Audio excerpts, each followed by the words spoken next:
Okay, every pony. I know I said I would be doing Vinyl and Octavia University Days, but I just came across what might be the best thing ever, at least to me.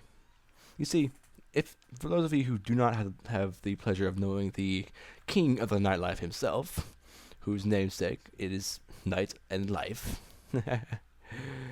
I am, well, you could call me a fan filly of Link, Legend of Zelda, all that riffraff. Well, more like a frothing at the mouth fanboy of the green clad silent hero. Now, I have come across something that was admittedly in the featured box, which is why I saw it. The featured box on Film Fiction. It is called A Link to Equestria. Now, I know what you're thinking. This is a crossover of Legend of Zelda and My Little Pony. And normally, I do not like uh, the human in Equestria type fanfics.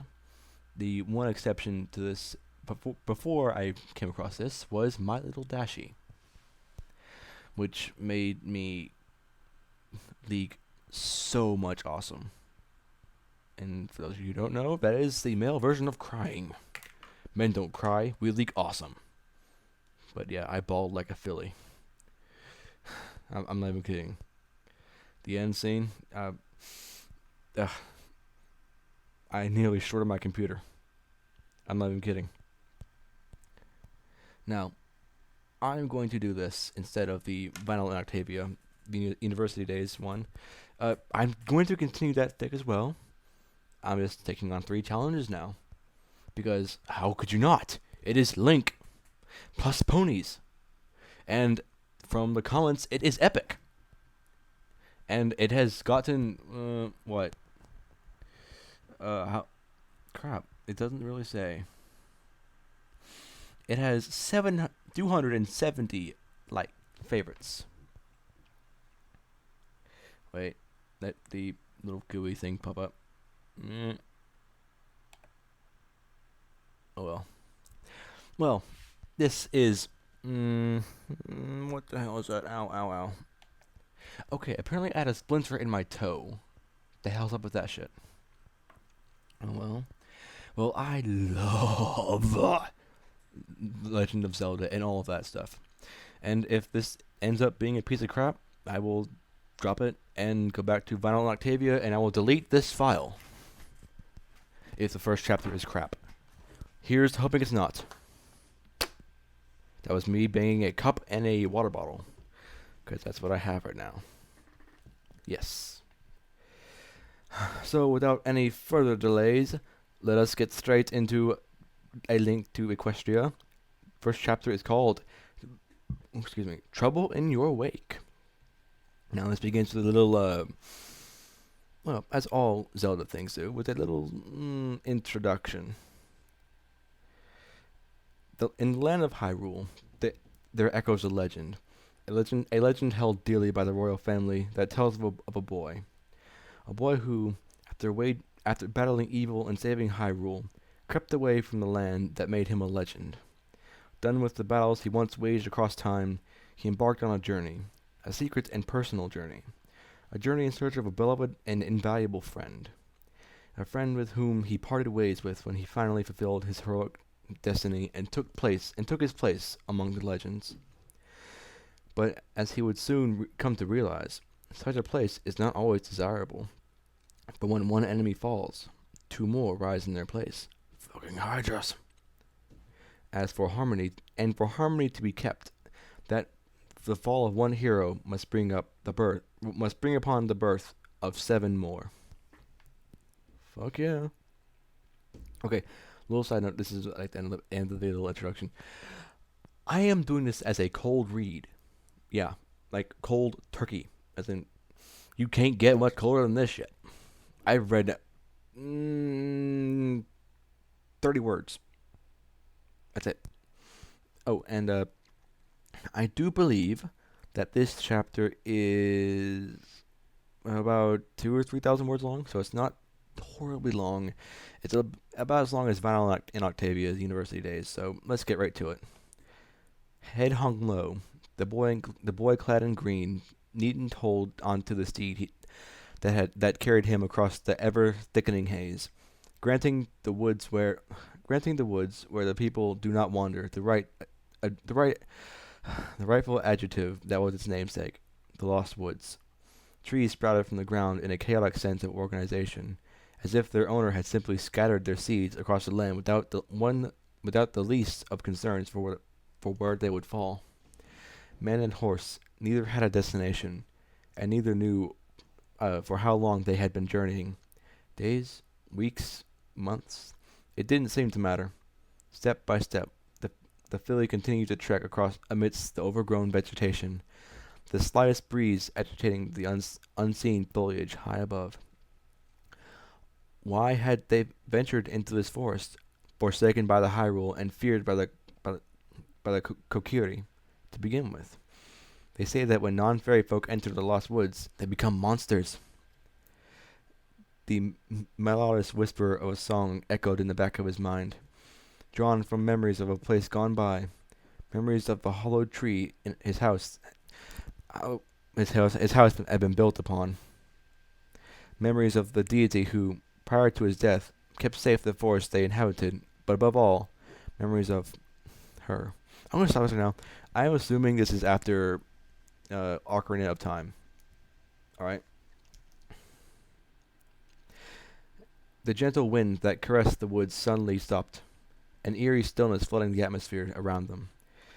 They had stopped. Something was moving under the cover of mist, or better said, flying. Hiya! The boy swiftly cried, prompting the host. Hiya! Yeah, that's right. The boy swiftly cried, prompting the horse forward with a quick whip of his legs. She complied almost instantly, galloping into the heart of the haze without a moment's hesitation. Certainty, however, was not in the rider's mind. Should he draw his sword and confront this potential danger? He would be utterly unguarded if this concealed enemy were to ambush him, and throughout his life he had learned that this was not something he could afford. Yeah, he's kind of went from child to grown up, then back to kid. So yeah, mind fuck. Eyes set on the path ahead, he unsheathed his weapon, its gold hilt faintly shimmering under the little light that made its way through the treetops. The Kokiri sword had been by his side through all sorts of dangers, and had been his weapon of choice when he forced the swordsmen at the training grounds to swallow their scorn by defeating every one of them, thus obtaining the desired title of knight.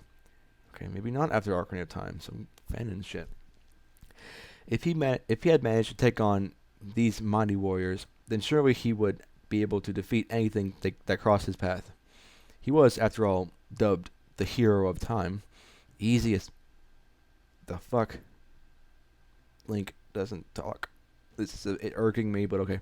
Easiest mana, he muttered, lowering his head towards the steed.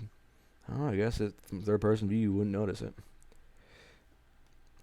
The filly slowed down, eventually coming to a complete halt, just a step away from what appeared to be the abrupt end of the path. A quick hop later, and he was walking down what he was tempted to call the edge of the world. He couldn't judge just how steep the cliff he stood upon was. The same persistent layer of clouds that surrounded him blocked his sight of the bottom of the lengthy fall, but he didn't plan to find out either. Taking a step away from the unstable edge, he began to analyze his surroundings. He no longer felt the presence of the unidentified foe, but on the other hand, he had been driven off course. Was he even following a course? The question would remain unanswered, however, as an all too familiar ringing reached his pointy ears, the unmistakable chime of a fairy produced with every beat of its wings.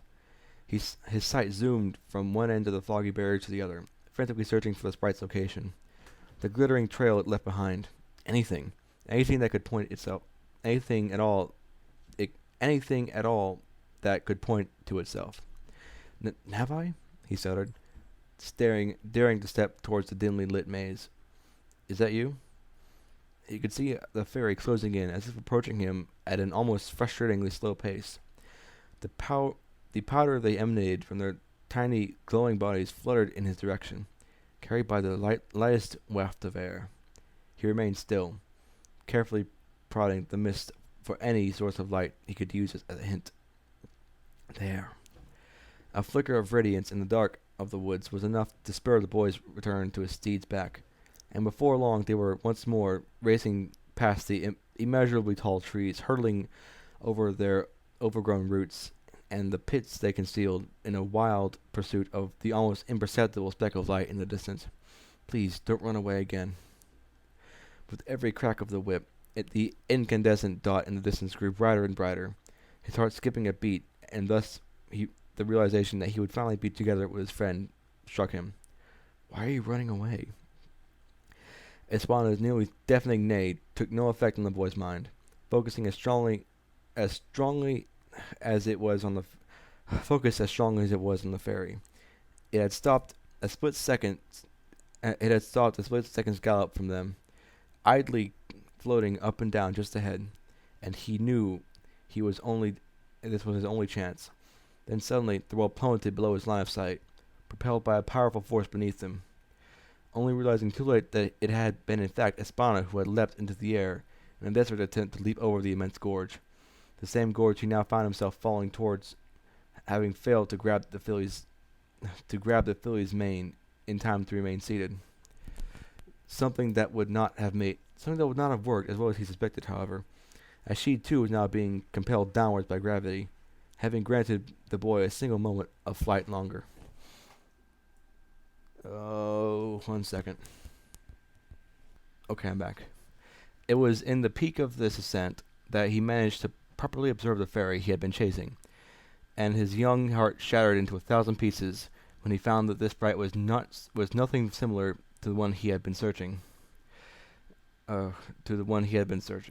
What? Ugh, bad grammar. There was no silver cord to a blue radiance in its body, only a faded green color that grew darker towards the center, and the pure white to azure gradient in her wings were not but a constant glass-like cerulean. Who? No. Perhaps there was one similarity between them. Hello, Link. Their voice. You're not. 1 second. A sentence he would not come to finish, for all it took was a moment before everything faded into the deepest shade of black. He dared not look down. His only wish was that his only wish that this fall did not have an end. Wow. And that's the end of chapter 1. Thank you. No, I'm just kidding. It's just a page break. It was as if their world bent and distorted itself in the oddest ways. That was possibly the best description he could offer, despite not being able to see anything beyond a constant veil of darkness. Though his sight was of no obvious use, it still felt like he could see all the ways with which the world contorted, and became something entirely new, something completely strange to him, as if it was the work of a foe mighty enough to destroy the goddesses. It was, after all, destroying their work. No weapon could defeat this enemy. No shield could defend from his fall. A foe, in the midst of the darkness glittered white little specks of dust, a multitude of them, just like those one would find in the starry night sky. Though in the latter's case, such a sight would be beautiful, perhaps even soothing to the mind. The hostility patent to his collection of scintillating dots was almost palpable. I'll get to you in time. An ominous voice seemed to threaten, preparing to fade into the sinister nothingness of the fall once again, leaving the boy to his own devices. The demise of the hero of time would be a depressing pit that ridiculed him. Because of this lack of attention because of his lack of attention to his faithful steed's pleas. Yes, this would be a suitable end. To disappear without a trace in a forest, whereabouts unknown to everyone in Hyrule. Everyone, save for that fairy. But he had seen her. When one shares such as much time as they do with the person, or in this case, a fairy, one becomes fairly able to recognize them. And for a fairy like Navi, Link knew he could recognize her a mile away. Then why had he chased this fairy? Why had her color not been the telltale sign that this was not his former companion? Questions began to flood his conscience, but he paid it no mind. Plunging to his death, he felt he had all the time in the world. He was surprisingly aware. He could feel the weight of the ocarina in his pocket, the comfort of the handmade scarab that held his sword, the cold metal of the shield strapped against his back. On that note, the temperature was dropping. Was the center of the world an icy cavern? He had no memories of the ice. He had no good memories of ice and caves. The time when Zora's domain froze over was enough to imprint lasting hatred of cold in his mind. Oh, yes, I remember this. No, that couldn't be it. Though the air was definitely growing cooler as he dropped, this was not the case for such an extreme situation. The murmur of a roar reached him, and his curiosity began to peak. It was almost as if, just below, there was a waterfall. That's my only hope. Summoning his strength to rotate in the air, he studied the bottom of the seemingly endless pit. Light was beginning to shine forth through the mists of haze around him. A rather welcome sight, after what felt like an eternity shrouded by perpetual darkness. Narrowing his eyes, he tried to see past the visual obstacle, and yes, though just barely visible, he was greeted by a sight of a lake's surface. Another quick adjustment to his position was enough to guarantee the perfect landing in the body of water. Diving in a straight line towards the bottom, he could only pray to the goddesses that it was deep enough to safely cushion his long fall.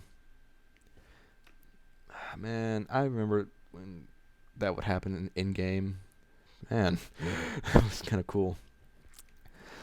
He barely had time to mentally recover from before his lungs begged for air, forcing him to take a directly upward trip, breaking the water's surface with a loud gasp, his mind only now catching up with the events that had just transpired.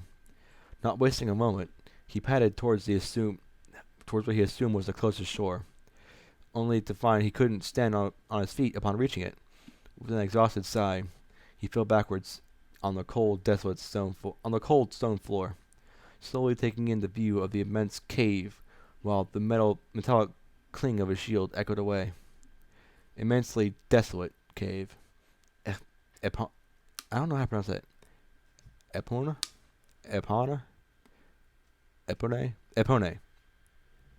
Huh?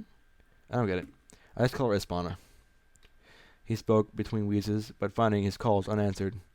Moving on to his next plan, he shakily drew out the deep blue ocarina from his pocket, merely managing to let out 3 blows before giving up altogether, bringing the instrument against his chest out of desperation. There has to be a way out of here. I need to go, and I need to do it now. It took him a single attempt to lift his own body off the ground to discover he was still too tired to even move his legs. The shield and his back limply hitting the rocks like a dead weight once more. Okay, I'll take 5. I'm sorry, but this is not doing it for me. Link has always been the silent hero, the strong, silent type. Oh well, at least he doesn't talk too much. It's kind of disappointing, you know? And yes, this is a page break here. Indeed, he soon found a way. An uphill tunnel that dug into the cave, its walls adorned with pale glow of navy blue crystals that randomly sprouted from within the rocky walls. Their sharpened edges almost purposely kept like so. Occasionally spotting mining equipment strewn across the ground with no apparent order, bundled with piles of boulders. He paid these no mind, focusing only on keeping his sword firmly in hand, and his focus undivided on the path ahead. He had fallen for that mistake already. The green tunic and hat were still partially damp from the forced swim in the lake, something the low temperatures of the cave were not helping with. Luckily, no threats had crossed his way thus far. He was almost certain he couldn't even manage to swing the sword once, let alone drag a battle against an entirely unknown enemy. Though, for that matter, nothing had come across him at all. Not even Espana had replied when he once more played her favorite tune on the ocarina. He was alone. I don't like it in here. It's too quiet. It's too quiet. There was something about this place, however, something that still made his heart beat faster than normal. A nagging feeling that he knew what this place was, or at least should know, as if everything that surrounded had been with him for a long time. These crystals, they were familiar. This thought was quickly disregarded, however, as a bright source of light erupted from a corner ahead. Something he was quick on his feet to see for himself. Son, I'm outside again. He cheered in his thoughts as the warmth of sunlight began to bathe his body. A rather welcome feeling given his current condition. A single obstacle stood between him and freedom, a pair of wooden planks arranged in a cross as to cover the exit. With whatever energy he had left, a kick was delivered upon the barrier. Then another one. And then with a satisfactory crack, the two boards gave way and shattered into halves, finally granting passage to a staircase. He could now hear the buzzing of a crowd, the sound of people stepping outside. And with every step he took, the sound grew louder and louder. He began to wonder what he would do once he was there. He definitely needed to find the nearest inn to take a rest, but the marketplace would be welcome, since his provisions had all been left on Espana's saddle. I know her name's not Espana, but it's what I grew up calling her, and I think it sounds better. I don't know. It just feels right, you know?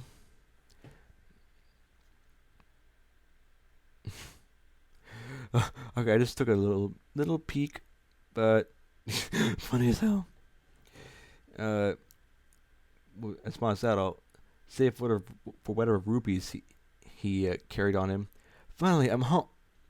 This couldn't be right. No, it had to be an illusion.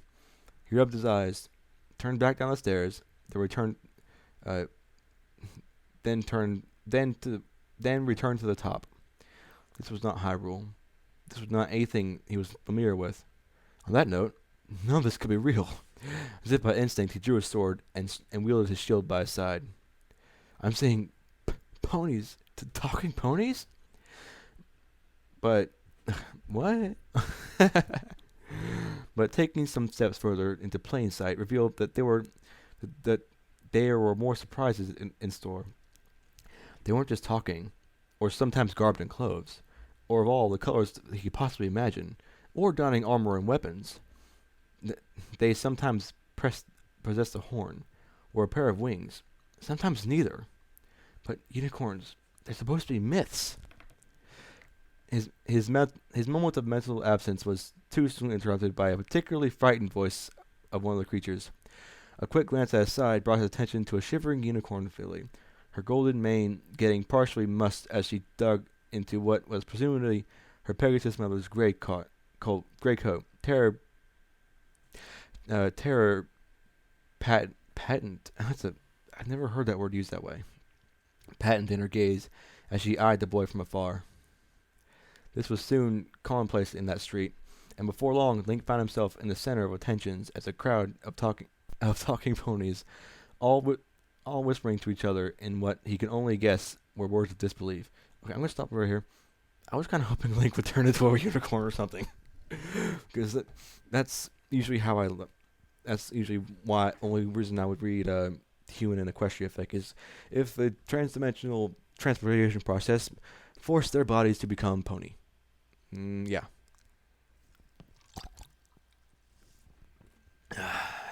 So, let's continue.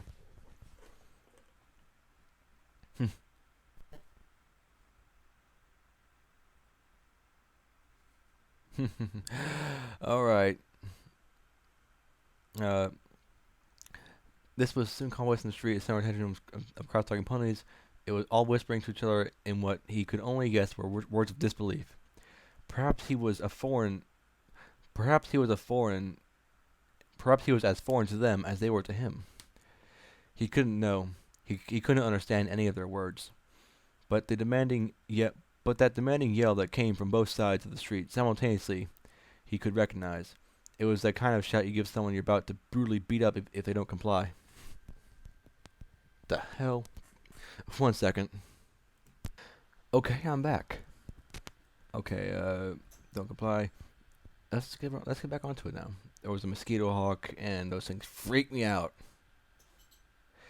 And there they were, clad in the most polished armor he had ever seen. Unicorn stallions, just slightly taller than him, blocked either escape path. Long spears encased in auras of different colors floating by their sides as they began to approach the boy.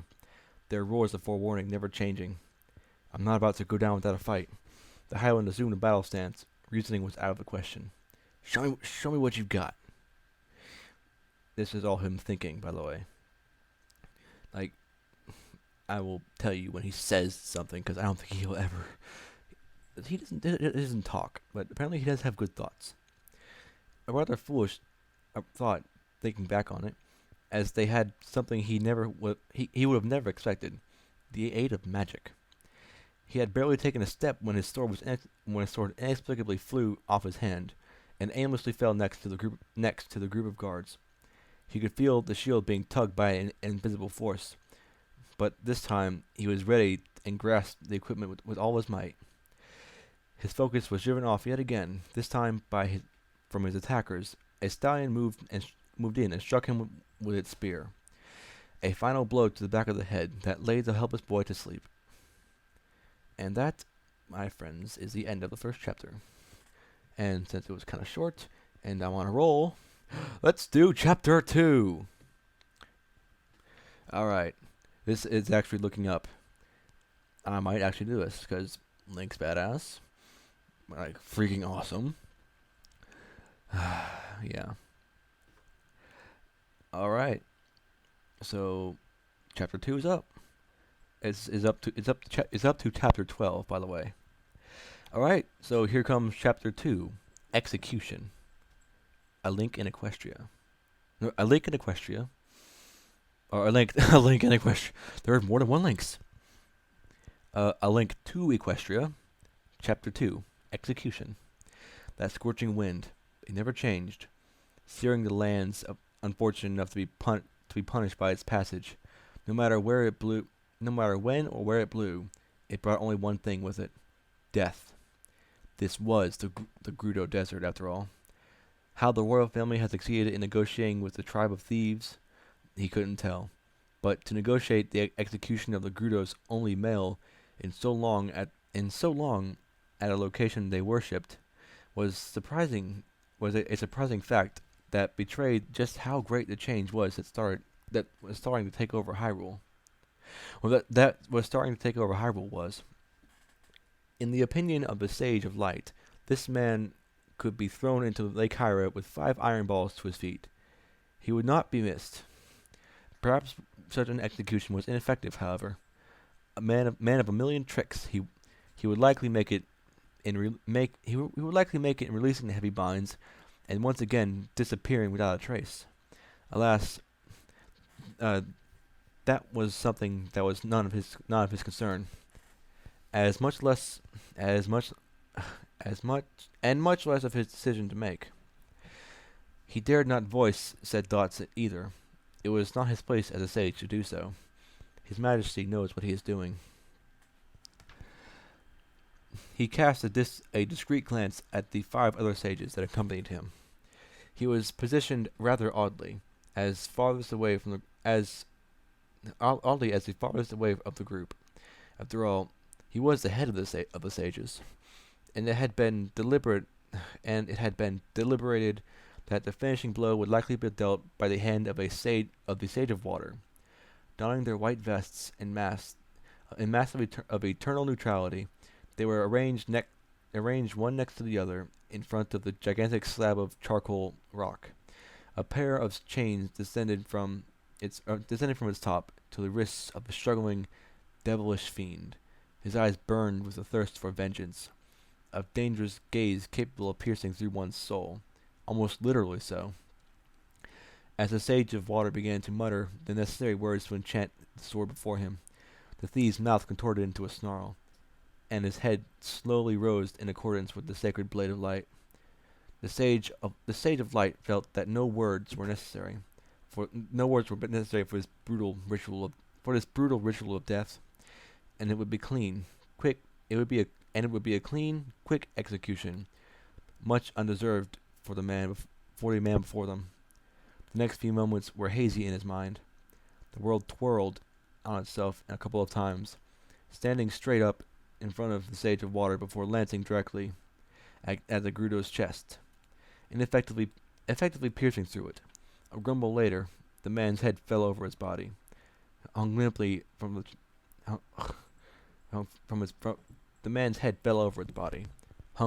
chains that kept it imprisoned. If only. The Sage of Light's head twitched back slightly, as if synced with the sudden shudder of the man's hands. The expression on the mask slowly became a disturbed frown. Then a laugh. The man stood up and stuck out his chest, throwing his fists forward as if to punch the sages, only to meet the resistance of the thick chains. The Sage of Water gasped. The group of wise men knew they were no mercy. They were now at the mercy of fate. They could only watch as, one by one, bolts of lightning kept the bolts keeping the locks in place strayed in all directions. The left hand now free to exhibit the greatest horror they were certain to have never witnessed in their ethereal lives. The golden mark of the sacred Triforce shone on the back of his palm. The Sage of Water visibly retreated, surely frozen in fear at the sight of what it knew was the promise of a death delivered when the last bolt failed its duty and allowed the thief to propel itself off the monolith at blinding speed, fiercely grasping the Sage of Water by the neck as both were dragged across the stone ground, the ghostly being dissolved in a cloud of pure white speckles of dust, carried away by the disgustingly hot breeze. The other sages took a step backwards, then more to escape from the man's range. No, this was no longer a man. Those were the eyes of a beast, an incredibly powerful devil, the stare of a madman. Without hesitation, it pulled the sword from its chest, a toothy grin scarring his face before a maniacal laughter burst forth, a bloodthirsty, insane demon. In their darkest hour, only one solution seemed viable to spare the lives of the Highland. As if it had been orchestrated, all sages turned to the rear of the amphitheater, preparing to raise their hands. To raise their hands at that thing. But before them did not stand the mirror of twilight. Their only hope of banishing this man to somewhere away from Hyrule. They did not know what it was exactly, but they could not tell either. The best hope at a description would classify it as a cloud of dark, as a cloud as dark as the night sky, made of celestial dust and stars, surrounding the precious artifact. The scraping of something sharp on glass echoed, and the wise men could only watch as the ancient ruins etched upon the mirror's surface were utterly wiped out of existence. Wiped out of existence, and gave place to new, deformed lines, ugly inscriptions written in a language none of the 6 present had ever seen. And though they were frightened, the condemned men held no fear in the gaze it cast directly at this nebulous being. Curiosity was possibly the best way to describe the spellbound manner with which he observed the birth of a new mirror, one which purpose they can only speculate. Bearing a smug expression on his face, he stepped forward, the triangle mark on the back of his hand glittering even ever brighter as he raised it at the ominous cloud. The air stilled, and the sages were but mere bystanders, paralyzed with unspoken words of terror and disgust, before the Grudo was completely enveloped by the forthcoming mist, granting him a deep blue aura that flowed around his body like a flame, inspiring further fright in the minds of the onlookers. Your land will be spared, for the time being. It spoke. Its voice a cavernous howl capable of throwing the sages off their feet should its volume rise in the least. Eyes set on the ancient artifact. The hand still raised towards the cloud's former position, slightly adjusted its angle and pointed directly at the modified mirror. They speak the truth. Only the true ruler of the Twilight Realm may destroy this relic. An inexplicable shimmer erupted from the new lines drawn upon its surface, the object reclining back on its own to project its image on the massive black stone. I'm guessing this is the stone from the Twilight Princess, if I'm not mistaken. Rings of relatively complex designs materialized in thin air, rotating in different directions as the stone grew closer and their radius grew wider. Arriving at the grand rock, strange patterns of light began to scar its shell, and soon the projection on the mirror's surface had been copied exactly to it. The sages knew what was taking place, the activation of the portal that the glass was supposed to be. The activation of the portal that the looking glass was supposed to be. Stripped of your hero, however, you will find the task of directly confronting me much more arduous than it appears. It continued, grabbing the sword by the blade and proceeding towards the podium where the mirror rested. The reflection on the stone had strangely assumed depth, and just like the previous projection, the rings that composed the copy rotated, their center of the image of a single triangular piece. That mock, it cannot be. The sage of light managed to utter, but the demon simply ignored him. Instead, opting for simply stepping forward again, it waited with a satisfied smirk as the tug of the portal began to affect its legs. Your land has changed much since I last blessed it with my power. To think that imbuing the simple thought of owning one of the most powerful artifacts of all time would spawn an entire era of chaos. You all have done me proud. Perhaps upon my return, I will grant you that honor again. Opening its arms as widely as it could, the mirror shone with power of 1,000 suns, as the demon's body began to dissolve into countless fragments as dark as the moonless night sky, slowly but surely fluttering against the wind's will to project into the projection on the rock. Behind echoed its final words of farewell. When the sages finally grasped the gravity of the situation, their minds caught up to the incident. Any trace of light abandoned the mirror, and the portal was no more. Ganondorf was gone from Hyrule. Are you completely sure what you saw? It felt like the millionth time the mayor had been placed with that question. Yet she insisted on asking it time and time again. Breathing a long deep sigh, the guard looked at her over his shoulder, and summoned whatever politeness he had left to hopefully clear the question once and for all. Miss Sparkle, we have the creature locked up and incapacitated. I'm fairly certain we had enough time to look at it and describe it properly. The mayor was about to pose yet another question, but the violence in the guard's abrupt shout left it to die in her throat. We're here! The fuck? Well, ears pinned against her head and eyes fixed on the bulkier pony, the purple mare trotted forth, carefully approaching the wooden door of the dungeon chamber, as if the creature within would suddenly leap at her from within the darkness of the cell. What met her eyes, however, was not a violent creature at all. Perhaps it was because it lay cold. It lay cold on the rocky ground, arms and legs splayed in random directions, and its mouth opened and closed rhythmically in its slumber. But something about the thing inside was not much to be afraid of.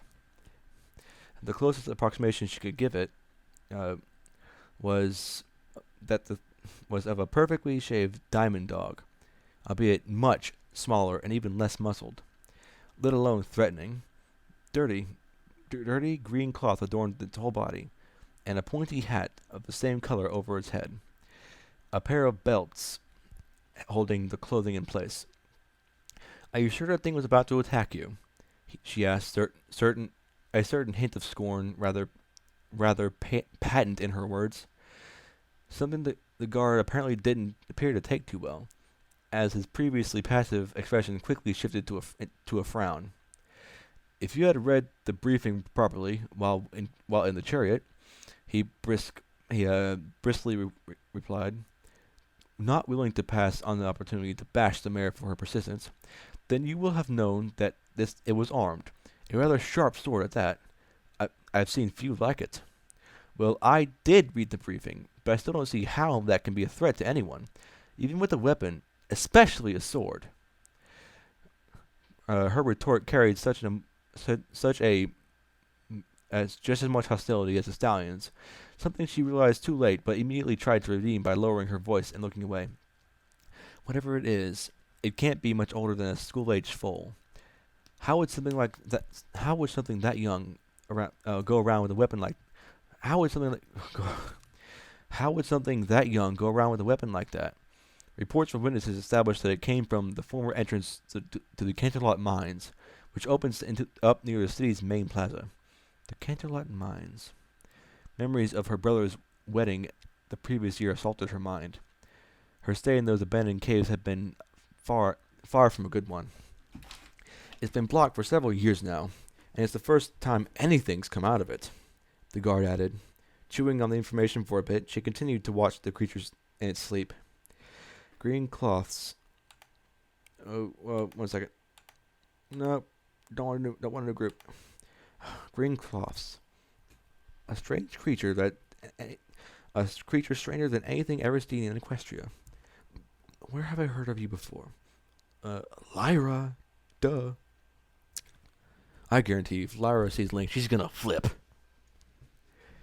I would like to see it up close, she suddenly spoke, catching the guard completely by surprise. In there? You want to go in there? In his tone radiated ridicule from every word it spoke, prompting a mixture of determination and anger to take over brows. What? I'm not getting these pros, man. Oh well. They stood there for a moment, apparently an attempt from the guard to break the librarian, only to find that it was a lost battle. You can't do that. The only person who can break that is Fluttershy with her stare. The stare. The princess's protege stubbornness was rather widespread among the higher ranks. If the constant hitchhikes aboard the chariot to Canterlot were any indication, a groan was his sign of resignation, and a pair of keys floated from the side of his armor to the front of his face. The crimson glow that enveloped his eyes were immediately replaced with purple one, or his keys, sorry. And with a quick thanks, the mayor plugged the key into the lock. I will wait here. If it tries anything funny, it gets a beating. I like to see you try that magic. He remarked while stomping his hoof, causing the creature in the prison to twitch slightly. I don't think that will help be needed, sir. All due respect, of course. She laughed uneasily, pushing the door open with a hoof after it was unlocked and moving inside. I won't take long. Finally, in the silence of the putrid stone cubicle, Twilight Sparkle made her relief clear with a sigh. Royal guards, save for her brother that is, were never easy to deal with. At least one or two of her friends could vouch for that, and it hadn't changed in at least before and after she was in Canterlot. Her train of thought was then interrupted by the soft snoring from the creature. The first thing she took notice of was the chain attached to its right leg, giving it minimum mobility thanks to its short length. Uh-oh. I remember last time Link got chained up. Didn't end well. He never got rid of that shackle. A necessary means of security, I suppose. There didn't seem to be anything about this creature that particularly stirred her attention, however, save for the almost unbearable feeling that green was the only color she should be recognizing. Green is not your color, Fluttershy.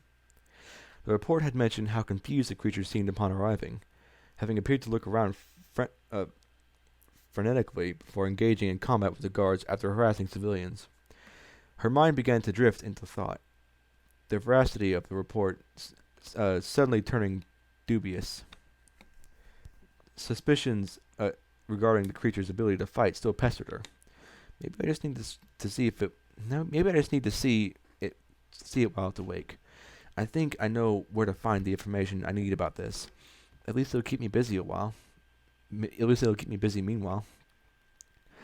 She hazarded a movement, approaching her hoof to its head, and gently moving a fringe of golden hair aside, revealing a pair of eyes that seemed to have longed for sleep so long ago. She would know, spending entire nights with your sight set on elaborating texts eventually did a number on your appearance. You poor thing. What have you endured?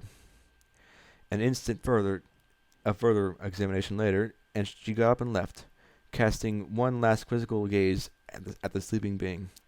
I want to be notified immediately if it wakes up. If... Did you fucking kill Link? No, he's snoring. She spoke noncommittally, closing the door behind her with a simple whisk of magic. The guard gave a faint salutation, watching the mare leave. Unknown to any of them, however, was a shimmering set of triangles on the back of the creature's left hand. That and the six-pointed star-shaped sparkle that adorned the unawares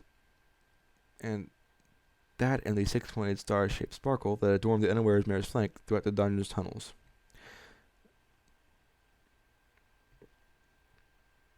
Destiny had been set in motion. Oh, hell yeah. Alright, I'm going to stop this one right here, but I'm going to make another recording very, very soon, so, yeah.